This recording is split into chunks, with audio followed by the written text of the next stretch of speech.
with the Weekly Feed. I'm here with the one and only Jakob Dylan. Hey, sir, how are you? I'm good. How are you? I'm good. We got the Gulf of Mexico behind us. Yeah. You even look like you're dressed for the occasion here. Do I? Yeah, a little bit. Yeah, at least with the hat. Yeah. It's fun to see a lot of musicians walking around here. And the sun is a very evil thing to musicians. Oh, it's not so bad. We like it sometimes. Yeah. Well, it's good of you to show up here. We've been really excited to see you back. Back with what do you call it? The regular day job, I guess. Yeah, I got a couple jobs. I like this one a lot. Yeah, well, it's good, and you've returned. The interesting thing about it, and maybe you can help us out here. 2005, Rebel Sweetheart. You take a few years off. You do the solo records. So now it's been 7 years since we've had the Wallflowers. No solo records. A nice acoustic, breezy affair. How important was it to redefine that Wallflowers sound? Because from what we've heard so far, this is a completely different sound for the Wallflowers.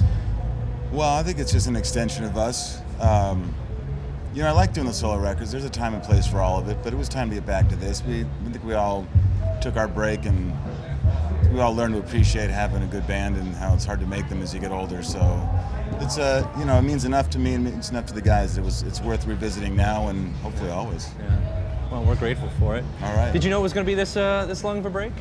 No. I think we all intended a couple years. Right. But time goes by, it goes fast. Yeah. So how does that call end up happening finally?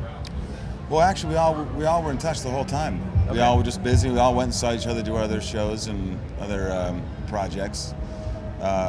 Everybody just got very busy, and it became very complicated setting a good year aside for us to do this. Yeah. So what happens? The band, you've got some new members in there, but I think surprising, Jack Irons. How about that? Jack Irons. When the news comes out, it's like, I read that wrong. Jack Irons is not with the Wallflowers? No, if you don't like the songs I write, come and see Jack play drums. I don't think anybody's going to have a problem with that. Maybe it's a 2-for ticket then. But yeah, Jack's incredible. I mean, it's... But Jack isn't like the Wallflowers we knew. No. How so? Well, Jack is a very involved drummer, I guess, very meticulous. And I don't know how it works out on the record. Once again, at this point, at this taping, I've heard the single. Yeah. And it's already seems like that changed it. I mean, even hearing like Jack's solo stuff and everything, it's like, how is Jack going to work with Wallflowers, with your songwriting? That was a good question. I didn't know either until we just got in there and started. And, a good drummer, a good musician is very versatile. I don't really know that Jack has defined his particular style. I think he's defined his character, but I mean, he's incredibly versatile. Yeah. So was it part of it when you're putting everything back together though? And I mean, it goes back to that. Did you set out to redefine the Wallflowers? Did you have to redefine the Wallflowers to reintroduce them? No. After this long? No, I don't think so. I think we're a pretty dependable band. I think we do something that's based in tradition. I think that's always going to be there. But we have no boundaries. We do whatever we want. I mean, we definitely been doing it long enough where there's nothing to protect or anything to try to sustain. We just, whatever pops in our minds, what we're going to do. Yeah. One of your interesting quotes I've remembered some point back in an interview is your style of writing. You've said that, you kind of wait till the last minute, you wait till you have to do it to write. Is that true, and did that happen even with this? Did I say that? I think you said that. I remember you said let me paraphrase myself. Okay, yeah, sure. No, I'm not someone who just writes songs all the time. I keep notes all the time, and I accumulate my thoughts on what I want to do. And then I usually need a project, or if it's a Wallflowers or solo record, I kind of need to know what that is before I start putting songs together, because the project itself kind of dictates what the material is going to be. Yeah. So I'm always writing to some degree. It's just when I get in the studios when I'm really completing songs. Yeah. So did that happen then with this one that you're looking at? It really did take the Wallflowers for you to get on board to say, let's do this record. Let me write this record. Yeah, I didn't really have anything. Yeah. I mean, we talked and we made a schedule and planned to get together. And we all also talked about everybody writing more, contributing more musically. So I just went down to Nashville with the band, and I just had lyrics. Yeah. I had a couple songs, but I just had a whole bunch of lyrics and found places to put them. Yeah. It's interesting when you do that, though, that a lot of people like to talk about themes and whatever, but it seems like that would really happen especially if you're just kind of coming in sort of clean slate like that. Yeah, well, all your material ends up having a theme whether you want it to or not, if you write it all in the same block of time. Yeah. It's just gonna, we may not be in control of it, but if your songs are written closely together, you're gonna be working with images and language and themes that you may not be aware of, but they're all connected. Nice snapshot. Yeah. Yeah, get to look back on that. So here we are, Wallflowers, 20 years? Coming up on 20 years? Got to be around 20, there. Yeah, this is 20. Congratulations, happy anniversary. Thank you. It feels great. You don't look a day over 19. Oh, thank you so much. You had to, there were a lot of comparisons in your early days to Bruce and, and all that stuff that I remember hearing about.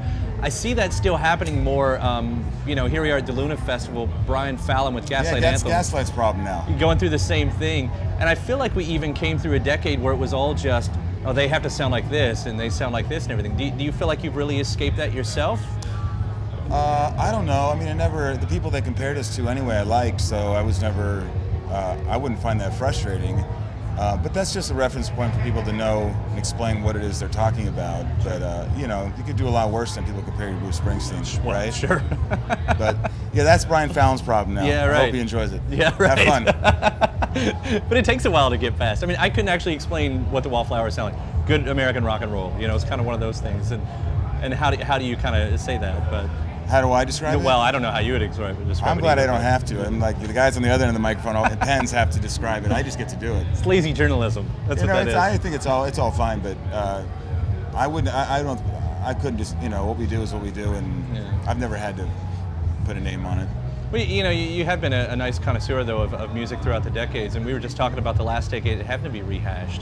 Did you kind of see it like that? And which decade was rehashed? This one that we just came out of. It seemed like all the music that came out of it was all retrofied in a certain way that everybody had to sound like something. I feel like it's the first decade that we didn't get some great original sound out of.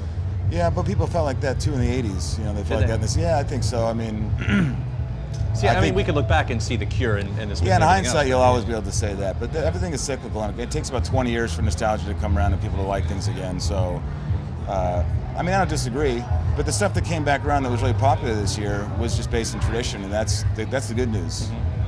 You saw a lot of banjos and beards and acoustic guitars. Well, what year is it? 1945 or right. 2012? It's it comes back around. Yeah. Well, I'm happy to see that you guys are furthering your sound every single time. At this point, we don't know what we're getting from the Wallflowers, which has been true for every record. I mean, even from Bringing Down the Horse to Bleach and everything. I mean, that's Yeah, I think so. I mean, it's I wouldn't say it's an ultimate plan. You just every time you start, you just start again, and you just think what's on your mind, and that's your only obligation. Yeah. Well, cool. Keep going at it, man. I will. Yeah, we appreciate it. Yeah, Jakob.